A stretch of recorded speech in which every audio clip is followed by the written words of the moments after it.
Okay, so good morning to everybody. I'm very proud and honored to open this conference.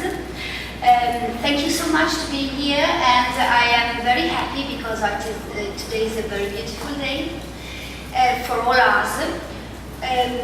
I am so happy that you have enjoyed with us this conference. My name is Selina Grasso. I am a new entry of EWMD Brescia province and Brescia town, and I will be your moderator today in the first part of the conference. I'm very honored to share these possibilities and this event with you because it is 14 years that the conference has not been in Italy and in Brescia, the first time.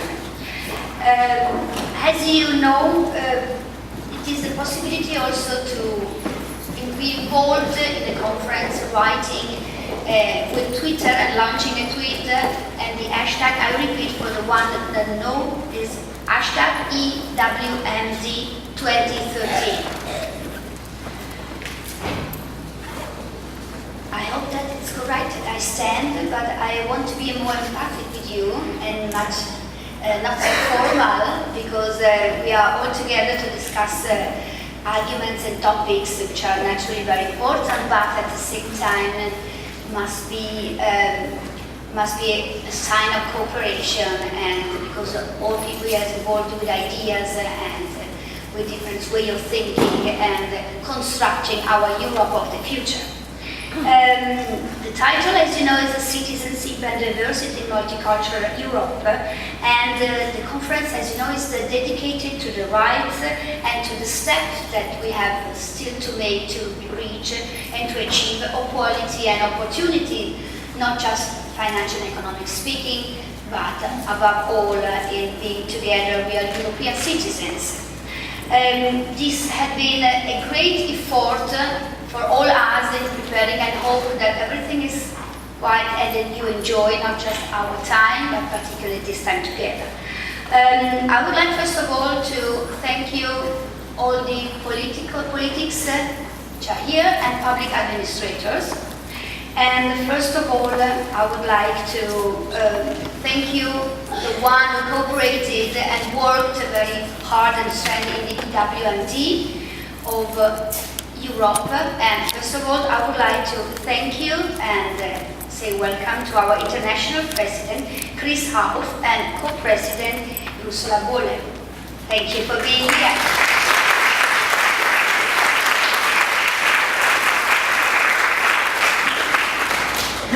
We also like to thank you for being here, and we will let her speak and say welcome and some greetings later on, but I would like to name her our Italian president, which is Clara Paganini. Thank you for being here.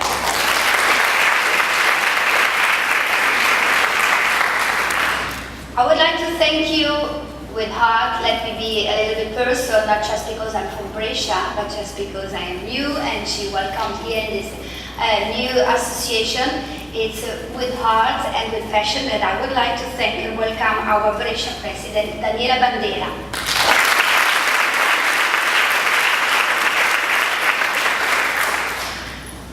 Before we begin with the speeches, it's important that we go a little bit deeper in the topics of this conference, and with a question, what is Europe?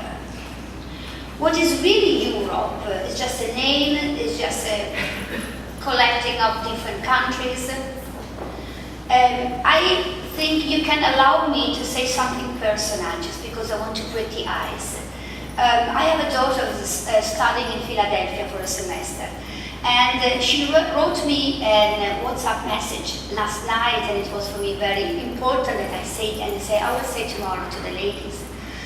And she said, "Mommy, the longer I stay here," she wrote in Italian, I can show later on by the coffee break, in Italian, but I can translate it now. Mommy, the longer I stay here, the more I understand how we European different are in comparison with the US citizens. Because we are different. Well, she said, everybody has problem in its home, but we are so different, and we don't want to be homologated all the same as they are. It's not just a comparison in negative, but we are so different, and we're struggling and fighting to reach a real unity. Also, it is difficult because, as we said last night, difficulty and diversity are a value which is not euro, monetary value. It's a value with capital V. So I was so excited of this message that I wanted to share with you this morning, because of the young people that we are losing. Last night we told them we are losing our young people because they see United States and everything is outside Europe as a challenge, as a dream. Now we have to be inside and to grow our youth, to let them make experience abroad, of course, but then they come back and they have to build Italy, Germany, France, and all Europe. So I would like to remember that you read on the presentation what Marshall said in 1950. Being equals means becoming citizens, and being citizens means being equal. And it's time to go after the Maastricht Treaty. You know that this year is 20th anniversary of Maastricht Treaty, and 213 is the year of European citizens. But we have to stop to think and to overcome the Maastricht Treaty. EWMD is very conscious of the social role that everybody has in different complaints, in different right pieces of their job. And it is important for all us that we are aware of our role and we fight to reach together a real Europe. I would like to thank the Città di Brescia. I would like to say it in Italian, Brescia City, because hosted after 40 years and for the first time. We all hope that you feel at home here, that you enjoy not just food, but also in particular streets and lights and people. So thank you to Brescia, and I would like to say thank you to Brescia through a video, and maybe you can enjoy the one that cannot have possibility last night to walk through the streets, maybe can understand and can receive the welcome of our time. Thank you.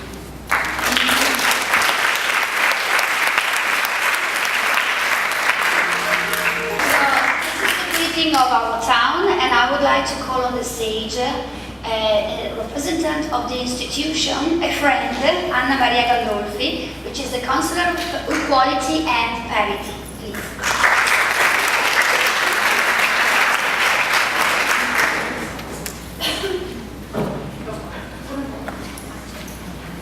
Grazie. First in Italian, after in English. Thank you. Grazie infinite, grazie per questo invito. È veramente una grande soddisfazione oggi essere qui con voi, oltre che essere socia EW.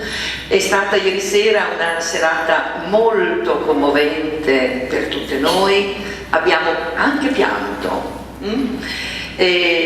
Donne eccezionali, donne di uno spessore veramente, veramente importante, e quindi ancora Brescia ha assegnato questi premio Donne Leader a delle donne che saranno leader nella nostra città e non solo.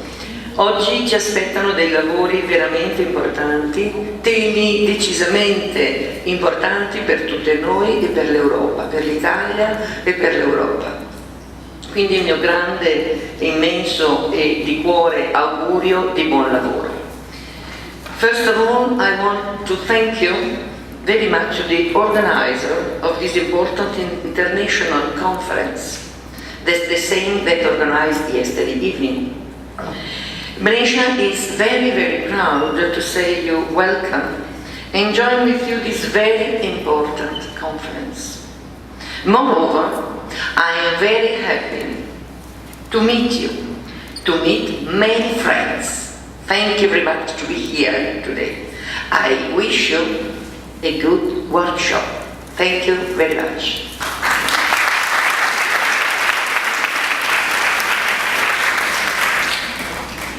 start and go on with our work in progress, we would like to listen to the words through a video of a woman, a doctor, but above all a European parliamentary, Susie De Martini, who would like to thank us and and welcome us through a video.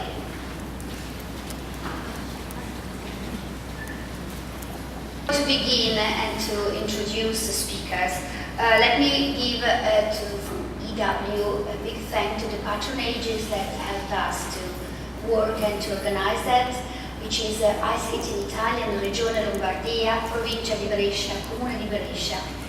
And we would like also to thank the two main sponsors, which are Nomesis and Santos. Thank you very much to help us.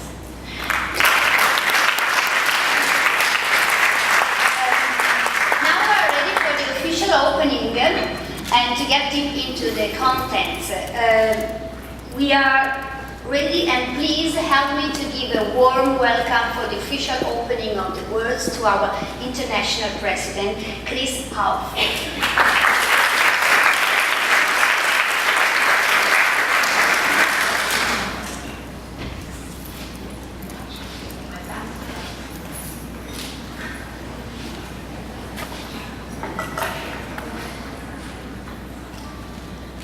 Good morning. Anna Maria Gandolfo, President of EWMDbrescia, Daniela Bandera, President of Italy, Clara Paganini, dear fellow speakers, past international presidents Nicole Meissner and Claudia Schmitz, fellow regional and national EWMD presidents, national representative Céline Guioni, members of EWMD, distinguished guests, ladies and gentlemen, buongiorno a tutti. On behalf of EWMD, the European Women's Management Development International Network, long name, that's why we say EWMD, may I welcome you to our International Conference 2013 here in Brescia. My name is Chris Hauff, I'm the International President, and I share this presidency with Ursula Böhle, whom you will hear later on. We are co-presidents, which is something we've been living for a long time, but it's something that is becoming in the companies starting to be discussed, shared leadership. So we've been doing this for a long time now that it's becoming more and more a topic. EWMD is an international network founded in 1984 with the goal of promoting the participation of women in management. Today, our main goal is to achieve yet more visibility and participation of qualified women in leading positions in business, commerce, and wider society. Our broader vision is to improve the quality of management with respect to women and men, children, age, and the cultural diversity of Europe. Today we have almost 900 individual and corporate members in 14 countries in Europe and beyond, with active members in more than 40 European cities. EWMD also offers corporate membership to national and international companies that are active in supporting our network's core issues. For example, companies such as Sandoz, Deutsche Telekom, to just name a few.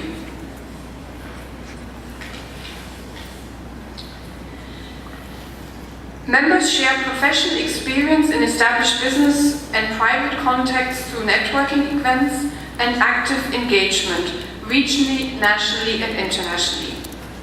Our major annual highlight is the International Conference, which always takes a topical issue as its theme. And so I'm delighted to open this year's International Conference on Citizenship and Diversity in Multicultural Europe, a timely topic in this European Year of Citizens. In view of global challenges, diversity, one of our core issues in EWMD, plays an outstanding role, we believe. As a European network, we see a difference as an opportunity. It is already well established that companies with diverse management teams perform better than ones with homogeneous management. Our 2011 conference addressed diversity as part of sustainability, shaping the future sustainable leadership was the topical issue. In 2012, we were among the first to publicly discuss social innovation, at the time in Meierhofen in Tirol. Today, the European Commission is proposing standards for reporting extra financial criteria, of which diversity is an important aspect. And so I would like to congratulate the local organization team for creating this forum to enable all of us to be part of this current debate. I have already mentioned our core issues, but let me tell you a little bit more about what we in EWMD stand for. Members are determined, personally engaged, and believe in give and take and open exchange. One of EWMD's major strengths is that it inspires people and organizations to be more diverse, open, and supportive.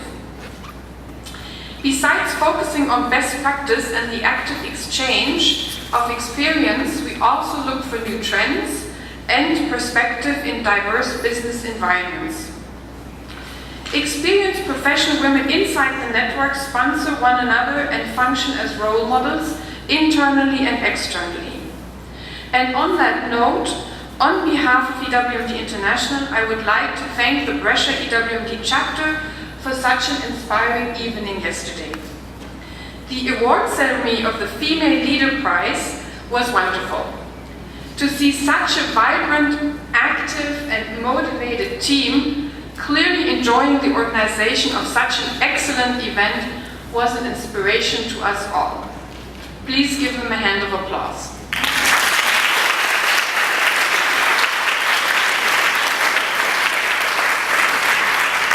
EWMD international conferences have long been signposting the way to the future well beyond the conference itself. We actively welcome your contribution and participation on this topic of citizenship and diversity in multicultural Europe. I am sure that you will agree that the program is impressive. We have plenty of exciting presentations and workshops to look forward to. Enjoy to join us and help share the debate. Meet, share, and engage.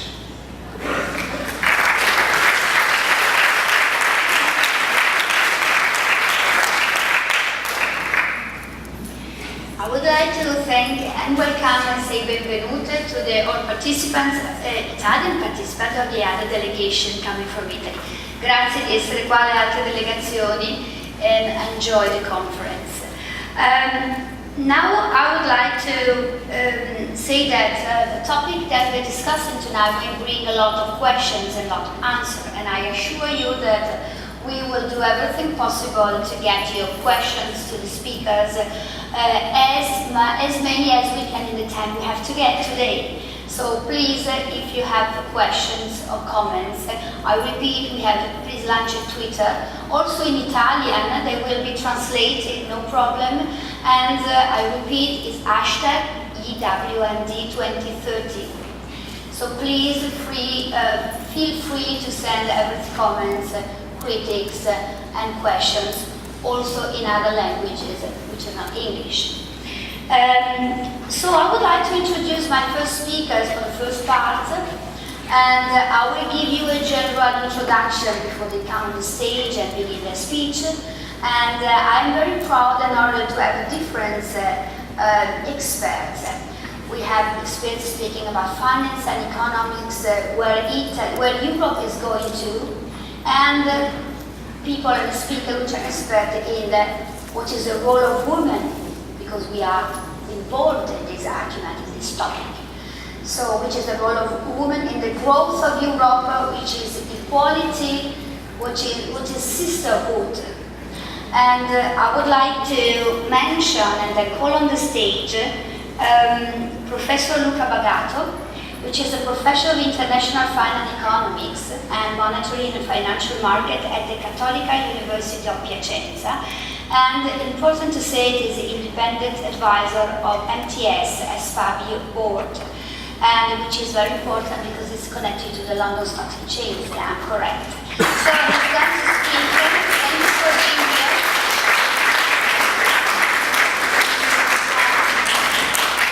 His topic will be European citizens and debts of the country, which different opportunities do people have when born in one country rather than another. Before he begins to speak, I would like to present generally the other speakers, which is Isabella Crespi, Associate Professor in Cultural Sociology at the University of Macerata, Coordinator of the RN13 ESA, Sociologists and Families and Developing Life. His speech will be called General Policies and Work-Life Balance in Europe, which is very important for us, for all women. And we have Roberto Savona, thank you for being here, Associate Professor of Financial Markets and Institutions, University of Brescia, and in the Steering Committee of Mars Network, ECB. Thank you for being here. And I am honored to introduce and to say welcome to Maria Gomez del Pozuelo. I have to say that you're in right Spanish. Maybe you correct me if your name is not good pronounced. It is the CEO of the EWMD, which is president of the first global network of professional women experts in social media and digital economy. Thank you for being here. She's going to speak about women in Europe, new from the Citizen and Sisterhood. It is very important. Thank you for being here, Professor. I would like to, before you begin, I would like to ask you, what is, you affirm that the receipt of Euro debt crisis case essential and international economic competition crisis. How can you explain that? Thank you for being here. I think that I can't talk without microphone. No.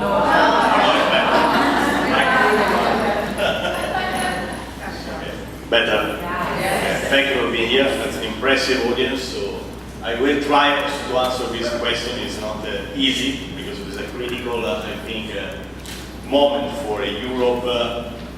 Sense of evolution of this structure, not only political, economically, but I think social. So that's the moment in which we are, in my opinion, entering the history. So we try to involve you in typical academic concepts, considering that I'm not a pure academic, in the sense that I spent 20 years on a trading floor. So in reality, I'm a former trader.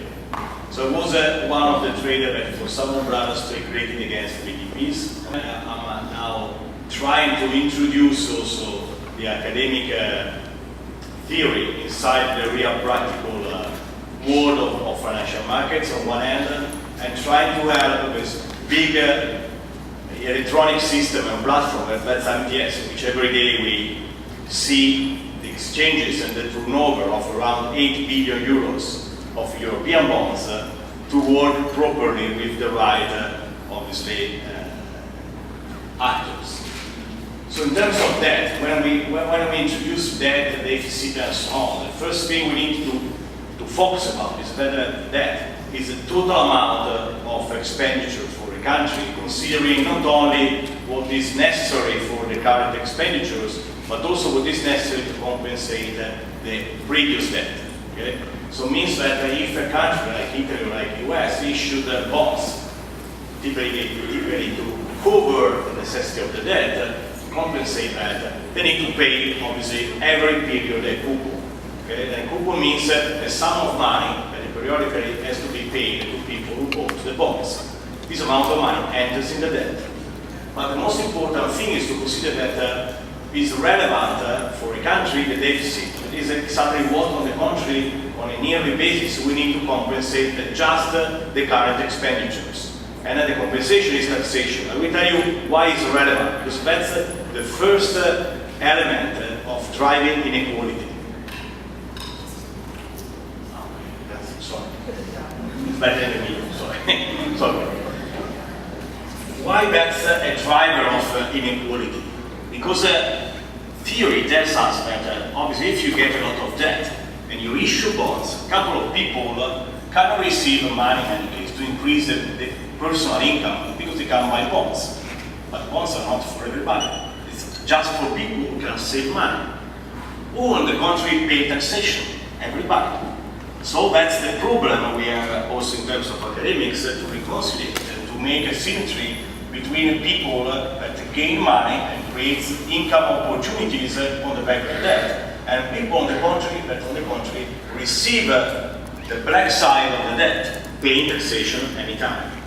And the most important thing is that countries try to reach this point of driving a bit the debt explosion, but in reality was something that we were more able to do before Lehman crash. If I have time, I try also to answer perhaps your question about Lehman, to tell you a couple of real things about Lehman. Imposed a sort of ceiling. Constitutionally, for example, in the US, you cannot go over the ceiling without the Congress approval. But that's a problem, because we know a recent story is that it's not easy, because that's a political discussion. Sometimes it's a real political battle.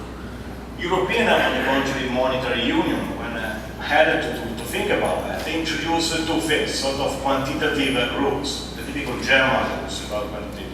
And they introduced one thing that now is totally out of control, that is the total amount of debt over GDP, because the limit was 60%, and also Germany, that is the best for Europe, is above 90%. And the second one that is more relevant is try to drive the current, on the contrary, expenditure under control. It is the deficit GDP. And that's the way also sometimes to discuss about two these rules. So one, very clear, but in a certain sense a bit awful, like that city in the US, and one on the contrary more dynamic, but in a certain sense more philosophical approach in Europe. What's happened in reality? A lot of countries went over this amount. One obviously was Greece, that unfortunately had to face this problem also with data and transparency about the public debt. And Italy, that used to have a huge debt and has been trying obviously to grow on the back of its debt, in my opinion, since the end of the Second World War, apart from the gold period, the Goldilocks for Italy around the 60 years. So starting with inflation fighting in the 70s and the rest, and especially for the convergence of Europe, we increased a lot. But the problem is also for core countries, because also Germany and France in particular are running the debt to GDP very close to 100%. Now there are a couple of economies, one in particular that is a Rogoff, but is also, I think, very close to the current Fed governor, because I think that Yellen is a Rogoff wife, if I'm not wrong. Said in a famous book that above 120% of public debt to GDP ratio, the growth tends to disappear.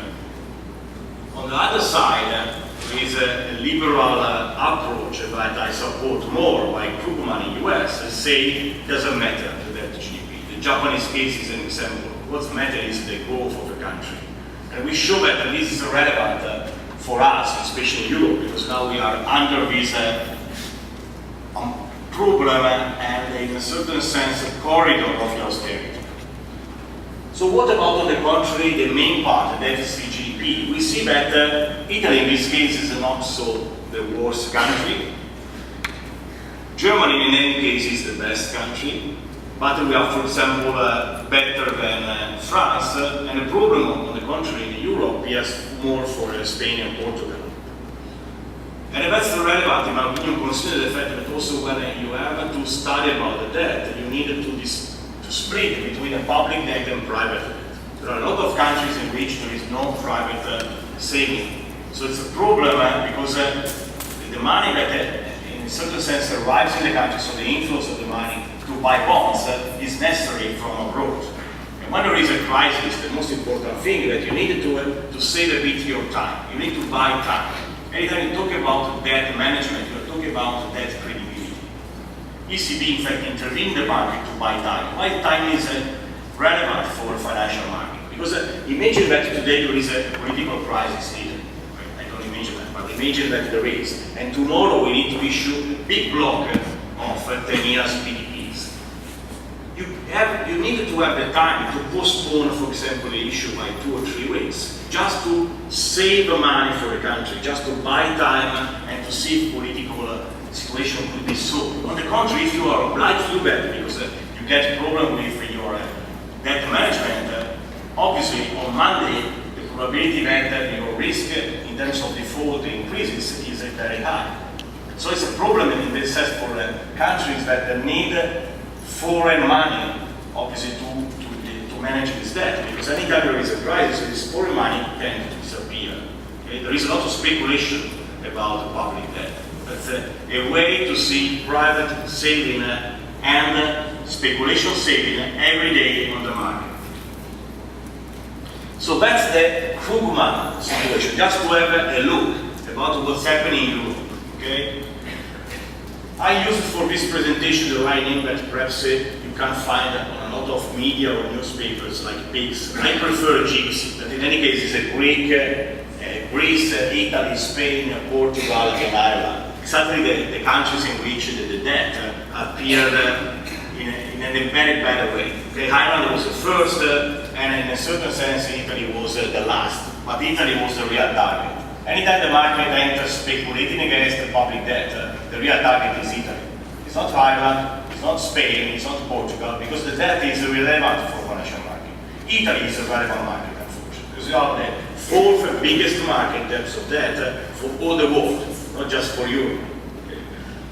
What's happening in reality? There was a period of euphoria. Okay? When there was a convergence, I reminded at that time, we saw amazingly unexpected the spread narrowing a lot. When I was, for example, in London with a big Italian tour about this convergence, traders and political and regulators and policymakers, 90% of people were against us. They said, you are crazy. The convergence never involved Italy in any case. And it was 1985. A lot of people went against, on the contrary, the convergence. On the contrary, the convergence arrived, there was a euro launch, and it was a part of the big bloc. And obviously, the fact that this event was not predicted created a lot of positive effect. People said, okay, if there is, we are wrong, we need to close the position. What's happened? There was a euphoria. And this euphoria made the second connected asset. If you get the financial asset moving, normally the second connected asset is the real one, the real asset. So there was obviously a positive effect also for real estate. And unfortunately, this created more correlation with the other bubble about the real estate in the US. So the period of this real estate bubble was mainly between mid of the new millennium up to the Lehman crash, just for 4 years, so 2004, 2008. And involved a lot, Italy in particular, Ireland first, but Ireland is not so big in the European scheme. Italy, obviously, in main part, Portugal and Spain. This created a big discrepancy. In the sense that there was a perception of growth, and this perception of growth, unfortunately, remained and persisted also after the Lehman crash for another 1 year and a half, just until the mid of 2010. And in this period, the wages didn't stop going up. So there was a period in which economic positive environment drove the wages up. So there was a sensation that we were in a corridor to reach the standard level of German people. So we said that's the effect of the euro convergence. We are able now to think like a German one. Apart from the fact that the services were not the same and the political scheme was not the same and was not homogeneous, and there wasn't a unity in Europe, obviously managing the fiscal amount. So this was a perception that was created by media, but without a real effect on single countries, because there wasn't a common driver. And at a certain point, after Lehman, on the contrary, the growth started to decrease a lot. So what's happened? Countries intervened immediately and increased a lot of the debt just to support the growth. And that's the typical academic pro-cyclical intervention in the market.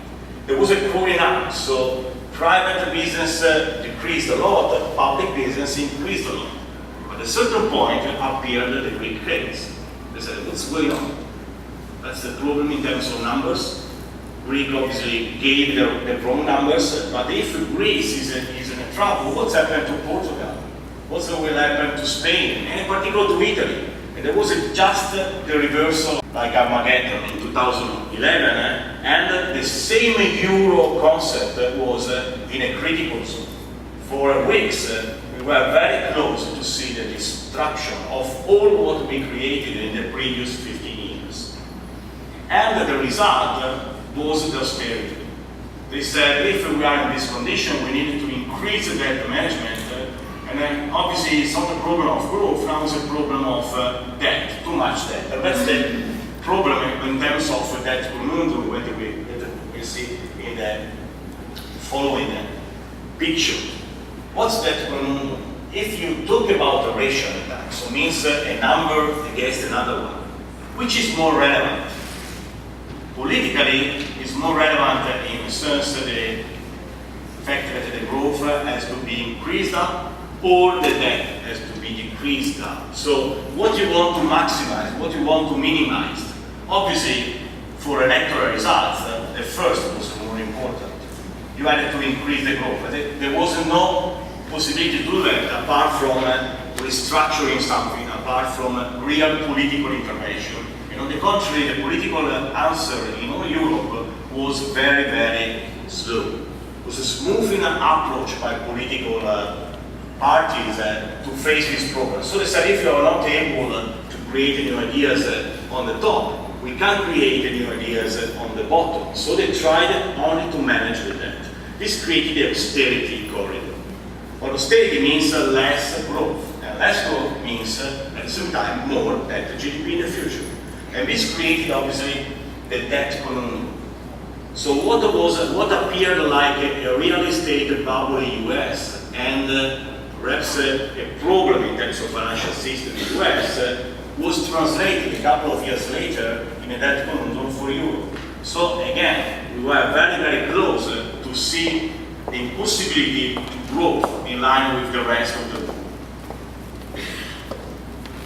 This created the problem that we are talking today, just to answer also to the question. What's the main effect? The income inequality, as I told you. The first one is because saving and taxation are not the same for people. So there are inequalities trends that are appearing a lot, and unfortunately, in this sense, we are closer to the US now. So what's happening in the US in the last 20 years, in which there was this big gap between rich people and poor people, unfortunately is appearing also in Europe. A lot of people are totally out of the line of, in a certain sense, normal life. I don't want to talk about pureness, but the normal life.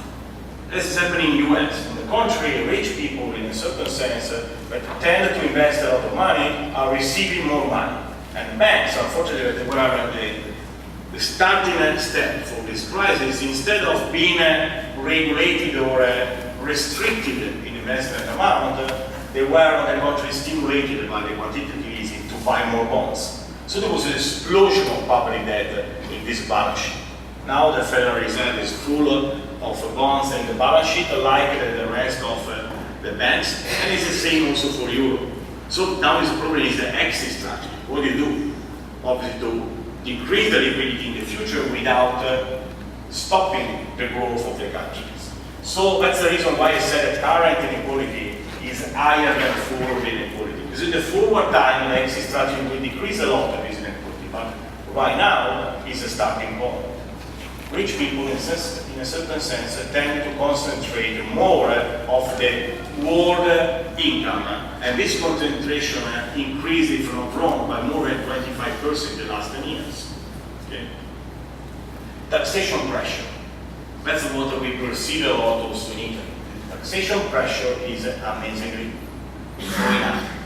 All the political parties, when they were elected, announced programs to decrease the taxation, and regularly they did exactly the opposite when they had to manage the debt side, so due to the austerity.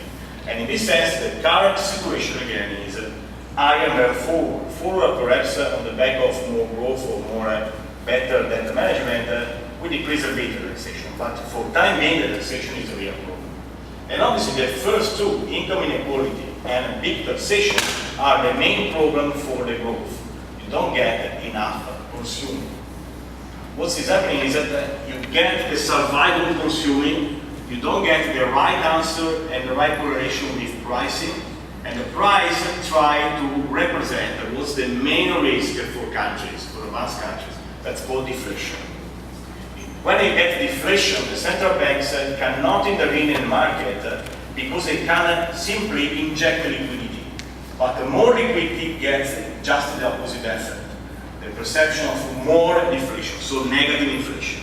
And negative inflation means that what I want to buy today, I can buy tomorrow for a cheaper price, so I don't buy today. And this is obviously the starting point for big unemployment. So it's a problem for more inequality, again. The third point, the economic slowing down, that's the biggest point. We entered in a period in which there was a typical effect in the US, which is in a certain sense a more open market, especially for labor side, positive and negative, obviously, relevance for this element, in the sense that they can fire them very quickly, but they can hire also very quickly. But this created what we call in academics a participation rate, so means adult people that can work every year a slower number. But today, we can say that this slowing down the participation rate stopped a bit. On the contrary, in Europe, this trend just appeared a couple of years ago, and is now increasing year by year.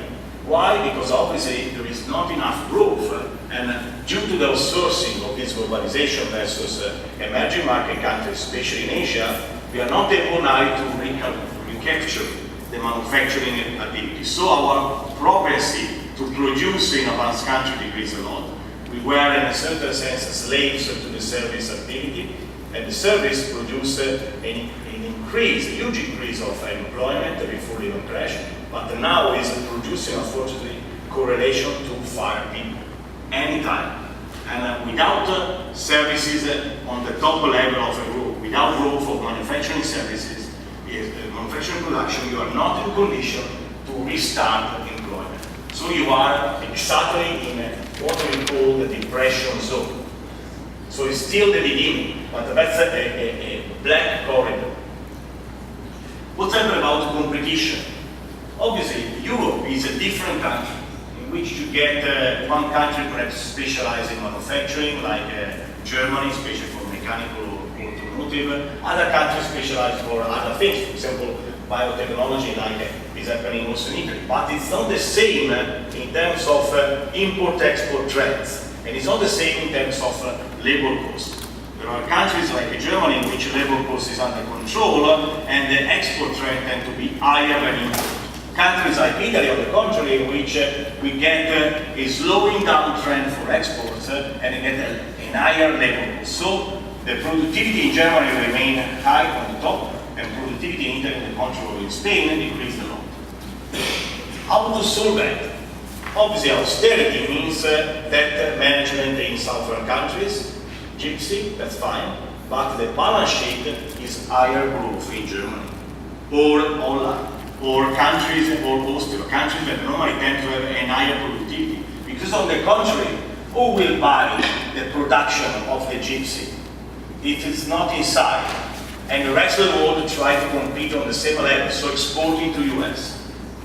So the problem is not try to be better off China. Germany can be better off China exporting to the US, but Italy and the Gypsy cannot for a several numbers of products. The main point is that Germany, in this sense, has to be the better of China in terms of competition, but at the same time has to increase a lot the internal income just to absorb the extra production of the rest of Europe. But the austerity is producing just the opposite effect.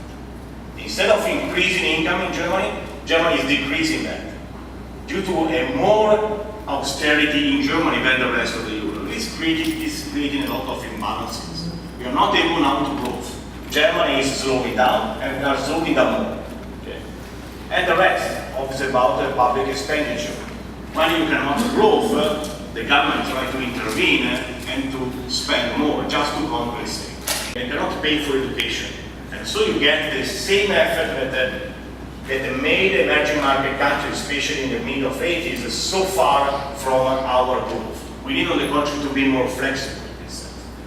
The other thing is that try to reduce visa asymmetries. You need to convince a German that they get a good quality of life. They can't spend more now. That's the time to spend. They saved for 30 years, they can't spend now. If due to that the public debt goes up by another 10%, who cares?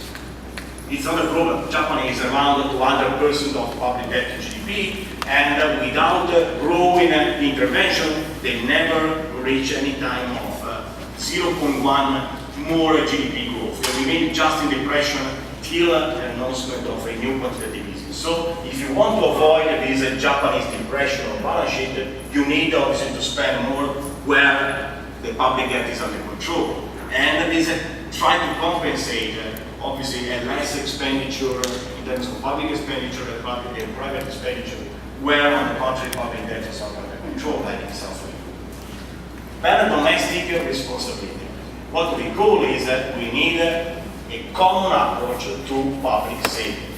A common approach to, obviously, a better approach in terms of political expenditure. As we heard on the video, I mean, 3 billion of euro splitting for Africa without any consideration perhaps of the real Africa, with 1 billion lost in corruption, when on the contrary with 1 billion you can save perhaps, I don't know, 50% of educational system in Greece. That's a shame.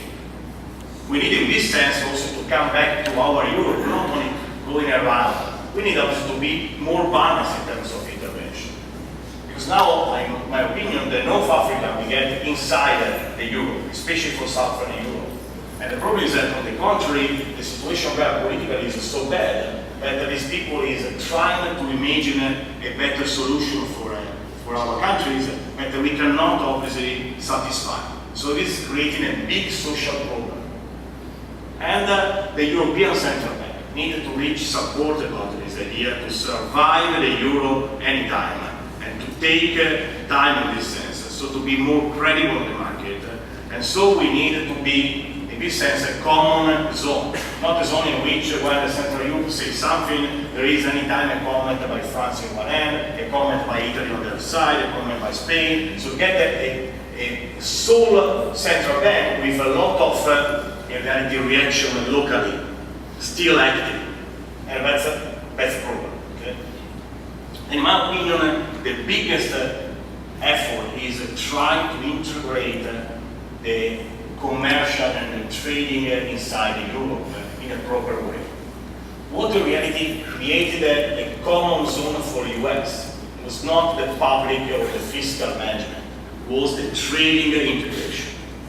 The problem they had was that till the Second World War, obviously New York was very different in terms of history from, I don't know, New Orleans. But they were able to integrate. The integration created the opportunity for people from New Orleans to go to New York to get a job.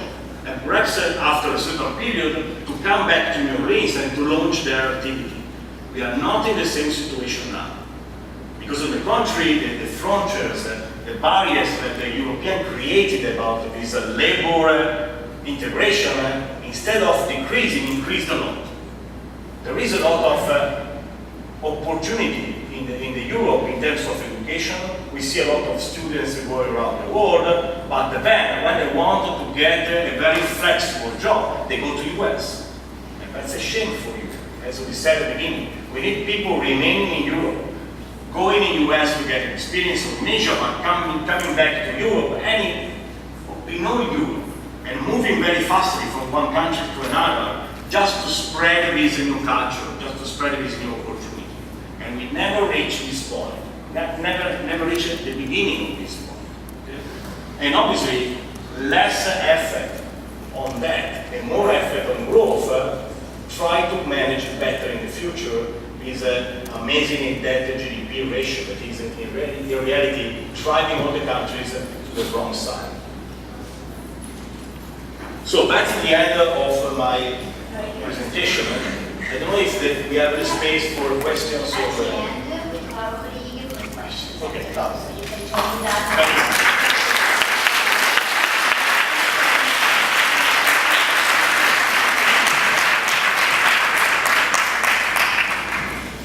much, Professor Bagato. We are welcome and thank you to join us. And I know you have been involving in research and studies activities regarding women's work and gender politics. So we would like you to show us and to explain for your competent experience point of view at what point we arrived from the point of Lisbon Council. Because it's very important to understand how was the women identity progress arrived and what we reached.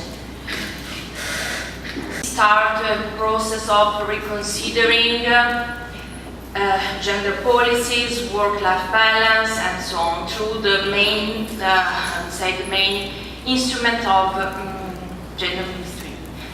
So I think I start from my presentation, and when I get the point, I tell something more about your questions. So my presentation will be about gender policies and work-life balance in Europe in the context of the gender mainstreaming and the European social model. Why? Because we could understand the development of ideas about gender equality, I would say the first starting point for European Union if we consider this together with the aspect of work-life balance. So the aim to keep together policies for opportunity and work-life balance, considering individual, families, children, and people all together in Europe. This is, I think, what is important when we speak about the European social model. So not only the economic and financial model, but even the social model, which is, fortunately, I would say, very, very clear and important in the European context. So, this is the summary of my presentation. First, the importance of equality and difference in the European Union agenda. Second, the role of EU in promoting gender equality and equal opportunity. Third, citizenship of gender in EU policies. That's interesting to me, how the concept of citizenship is important this year and for European Union as well. For the gender mainstreaming as the best option, and I pose here a question mark, because I would like to discuss critically a bit this issue. And 5, the need for efficient reconciliation policies. So this is the structure. I will try to stay in 20 minutes time. First, the importance of equality and difference in the European Union agenda. Gender equality as a goal, that is a goal that has been accepted, at least in theory, by governments and international organizations, because since the beginning with the Lisbon agenda and the gender mainstreaming issue, all the governments had to face with this challenge of gender equality in practical and in policies, so in a real way. And all the international agreements and commitments support this goal, at least in theory, I would say. And there are many ongoing discussions about what equality means and does not mean in practice, and how to achieve it, because even if it is clear that there are global patterns to equality between women and men, not so clear and common are the concrete actions to struggle them. So what does it mean to improve equality? Which kind of equality, considering that men, women, individuals are different? So the problem of diversity. Inclusion, that means not to neutralize differences, but not to fall again in the discrimination. So, which is the balance between differences and discrimination, for example. The role of EU in promoting gender equality is clearly starting from the EU legislation advanced through the new directive on equal treatment of men and women. So we speak about the Treaty of Rome in 1957, on equal pay. This, I would say, is the first concrete action to introduce equality between women and men, especially in the job market.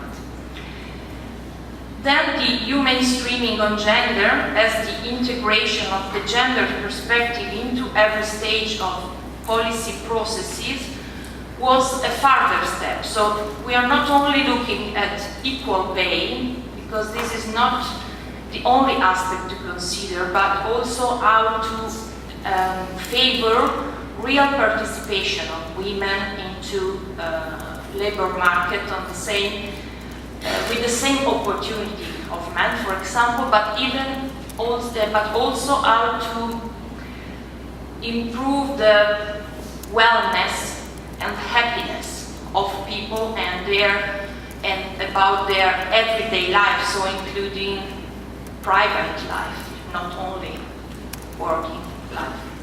So, for example, the 2005 report of the EU Commission for me is one of the most interesting, because it showed some points very interesting and in some way innovative and maybe not yet reached. So, for example, the first, strengthening the position of women in the labor market. So this is the Lisbon agenda. 60% of women employed, and we know that it's not still possible to say that every country in Europe, and maybe it will be not possible because there are strong resistance to this option, because we have to consider work-life balance, for example. We have to consider different generations of women and men with different choice options, even on this task. Second, the increasing of care facilities for still children and other dependents. So this is strictly connected with the possibility for women, in particular, to enter the labor market. So you know that we are also facing an aging society in which we are looking at the increasing number of old people dependent. So women are always in this double burden of taking care of children and taking care of elder parents. So this is a kind of double challenge to consider. So care facilities, but also for elder people. Third, addressing men in achieving gender equality. This was one of the statements of this report, because if we are living in a society which is made of men and women, and they have to cooperate to this topic. Otherwise, we go back to a battle between sexes, and we are instead trying to improve a gender options that include both men and women. So this is quite important. Four, and this is very, very actual, integrating the gender perspective into immigration and integration policies. So 8 years ago, this was a kind of recommendation. Now this is the actual everyday life of Europe. For example, women, European women, could often work because there are immigrated women which take care of their families. So this is another gender problem. So we have women which could work because we have other women coming from other situations that are involved in family and caring tasks. Last, 5, the need to monitor and the development towards gender equality. So the process of including, for example, gender balance into public policies evaluation. And this was something very strongly recommended. And the Lisbon Agenda to be checked in 2010. And we know that the Lisbon Agenda was not respected in all the objectives. Considering also the fact that now we have 27 countries in Europe. And this is going to a process of enlarging Europe. And 27 countries in Europe means more or less 27 cultural aspects, issues, and backgrounds. So the need for integrating this multicultural society, even if we consider us as European citizenship very, very similar when we look at women's opportunity, family, gender roles, meanings of everyday life and life-work balance is completely different. So how to standardize this? And is it possible to standardize? How? So if the citizenship and diversity is one of the main and important aim of the European Union, how to keep together diversity, multiculturality, and citizenship for all in the same way. So these are a huge problem. What is important now is to look at the fact that at least the citizenship of gender in European policies is something that is accepted, at least in all the level of political declaration, because this was quite a strong compulsory, sometimes things to do for every country. So the citizenship of gender in the welfare state in particular means inclusion, responsibility and care. The notion of citizenship, especially in its political connotation, is closely linked to gender and in particular to participation in the public domain. There is a question: do we mean to improve a gender-neutral model of citizenship or a gender-differentiated model of citizenship? I think that both of these options have advantages and disadvantages. The difficult to solve is that if we say that equality requires that women are treated alike when they are alike in some situation, and differently when they are different, will often leave women vulnerable.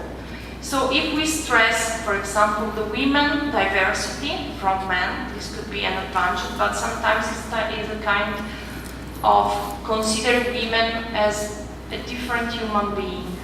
So we need to think to the great issue of quota, pink quota at various levels. So this is an issue. So which kind of differentiation, which kind of different citizenship for gender? We are moving towards an European gender model of welfare. Why? Because more and more now typology of welfare state are considering that gender analysis is important in the whole areas of social policy that Espin Andersen simply misses, such as family's place, for example, in provision of welfare and care, and the degree of woman with inclusion, exclusion in the labor market. So the issue of gender was not so often included in the analysis on welfare state, for example, and this creates a kind of blind view on gender in welfare policies. So the turning point was to incorporate gender dimension in the analysis of welfare state. That means, for example, considering, as they suggested in 2000, the treatment of male and female risk within the tax benefit system. Let's think, for example, to older women and retirement treatment. Depends on if they are married or not, in which family situation. And in this situation are more flexible and insecure job market, maybe in 20, 30 years, new generation of women could find themselves in a poor situation considering retirement and pension. The construction of entitlement and treatment of different family types within the tax benefit system. So, for example, considering not only individual taxation, but also family taxation and children importance in the family life, even from the economic point of view, not only considering individuals. And the last, the nature and extent of service provision, especially care services, not only child care services, but I would say also older people care services, because this is an issue for now, but even more for the next decades. Otherwise, we have a side effects that I think is very dangerous. So the defamiliarization process. This is a kind of process in which consider that family, when I say family, I mean the everyday life of women and men and children in the European Union. Because basically this is still the main issue where gender strategies are negotiated between women and men, between partners. They negotiated the choices, going to work or not, how much, part-time, me or you. You know, this kind of negotiation is within family, basically. And the construction of kinship obligations and the treatment of care work are two of the most critical points of this process. As Andres suggested, the defamiliarization means the degree of autonomy and exclusion of family that social policies makes available for every citizenship in order to manage care and work. So, where actually happens the negotiation and the strategies, where are they negotiated? Basically within everyday life of family. So this is the issue. So, is gender mainstreaming the main options? Yes, for sure. This has been declared and established from the European Union. But I would ask, is this the best options? Maybe yes, but with some critiques now that after 20 years of gender mainstreaming, we are not at the end of this process. And I would say this is problematic because in the new program, Horizon 2020, maybe you know something about that. It's the mainstream now. The issue of gender equality and so on is mainly disappeared because we have the substitution of gender equality and gender mainstreaming with the problem of inclusion and it means that the integration of gender perspective into every stage of policy process. It means assessing how policies impact on the life and position of both women and men and taking responsibility to readdress them if necessary. I would say maybe we are now in the moment of beginning of this real implementation of this practice of gender mainstreaming and especially evaluating the consequences, but not yet at the end of the process. And this is clear because we are still in the situation of needing efficient reconciliation policies. Because at the moment, gender, family and work is still a difficult relationship in everyday life for women and men. Why? Because of the demographic changes, aging population, birth rates decline. And work changes, flexibilization, insecurity, part-time work, all these options. So, even men and women have different expectations about family and work due to the development of male condition and entering in the labor markets. So we need to reconcile what, why, and how to improve gender mainstreaming in practice. Supporting families in combining care and work and private life to favor negotiation between men and women in the best way. If individuals could purchase services that reduce the additional workload consequent on maternity, for example, it will be easier to combine employment and fertility, which is one of the issues of European demographic trends. We have different approaches than gender equality, family-friendly service, work-life, family balance, and new perspectives. For example, many studies highlight the need for a more deepened approach to gender, family and work relationship as a relational system.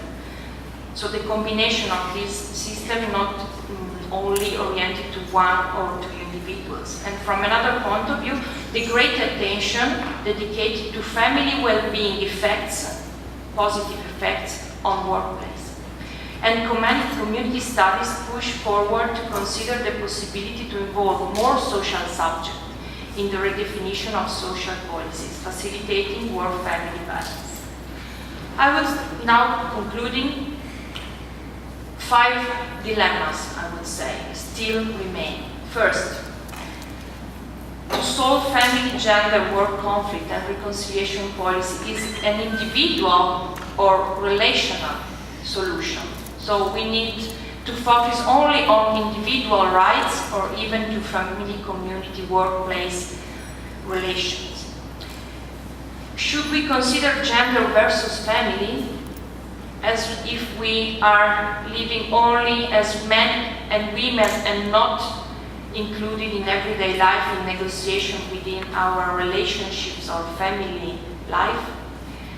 Are we considering only women or even trying to consider even men into this option of reconciling work and gender and family?